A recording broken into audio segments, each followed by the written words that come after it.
So let me ask you a question. What happens when a company seems to have every possible advantage? More money, better tech, smarter people, and yet it's still teetering on the edge of a complete collapse. Well, it's a puzzle that really gets to the core of what makes a team, actually work. And this image, it's just a perfect metaphor for our story. You've got this group of people, all connected, standing on something they built together. But it's like they have no idea that the very foundation under their feet is just crumbling away. But here's the thing. This isn't just some abstract idea. For a company called Decision Tech, this was very, very real. That crumbling bridge, that was their stock price, their morale, their entire future, all in a total nosedive. The company was failing, and honestly, nobody could figure out why. Okay, so let's properly meet Decision Tech. They were a Silicon Valley darling, right outside San Francisco. And on the surface, this company should have been absolutely crushing it. Seriously, on paper, they had everything you could ask for. More funding than any of their competitors? Check. A strategy that other companies could only dream of? You bet. Executives with brilliant resumes? Oh yeah. And their technology was just flat out better. So what on earth was the problem? That's the real mystery here. So with the company just spiraling downward, the board knew they had to do something. They needed a fresh perspective, someone who could solve this impossible puzzle. And their choice? Well, let's just say it was unconventional. Enter Catherine Peterson. When the board started thinking about her for the CEO job, she was a total outsider.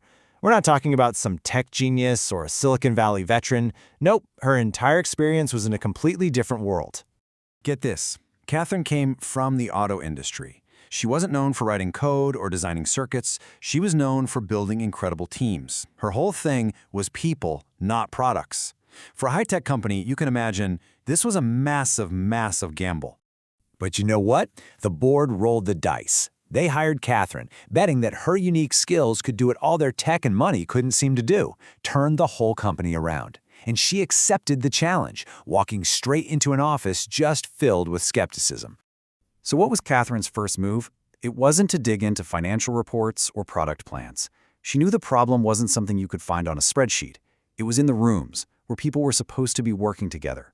Her first job was simply to watch her new executive team. And wow, in that very first meeting, the problem was just staring her in the face. You can see it in their expressions, right? The skepticism, the tension.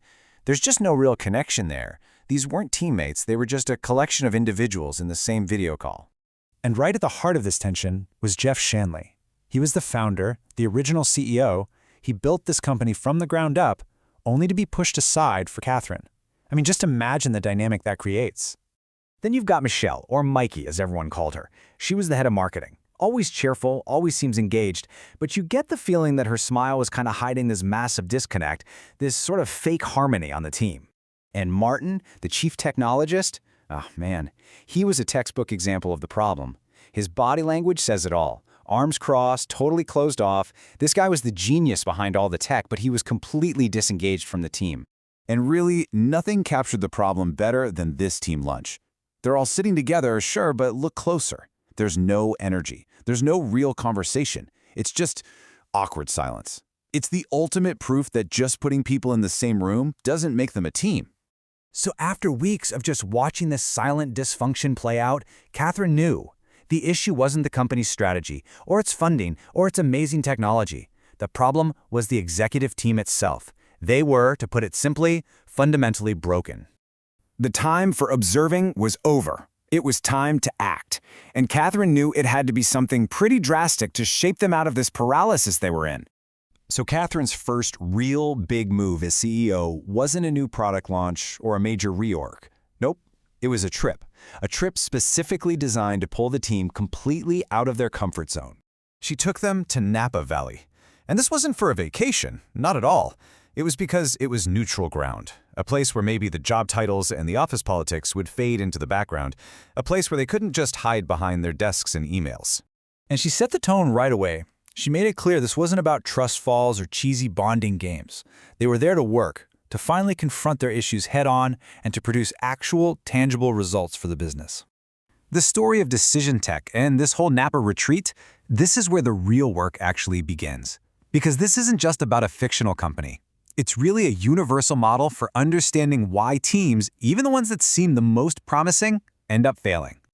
Now, the journey to fix this team is going to be long, and it's going to be tough. Catherine is about to confront the 5 core dysfunctions that plague teams everywhere. We're talking about an absence of trust, a fear of conflict, a lack of commitment, the avoidance of accountability, and finally, inattention to results. Their story really forces all of us to ask, which one of these might be cracking the foundation of your team?